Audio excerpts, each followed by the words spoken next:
Jdem na to, přátelé. Dnes je na programu dne hovězí rump steak s gratinovaným modrým sýrem a pečené fazolky s hořčičným dressingem.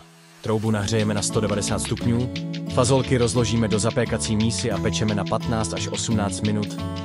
Mezitím si osolíme a opepříme steak a začneme ho grilovat na pánvi z obou stran. Když se maso zatáhne, přidáme modrý sýr a dopečeme jej v troubě s fazolkami na 2 až 5 minut podle potřeby. V malé misce připravíme směs z jablečného octu, dionské hořčice, soli a pepře. Za stálého míchání přidáme olivový olej, dokud se vše nespojí.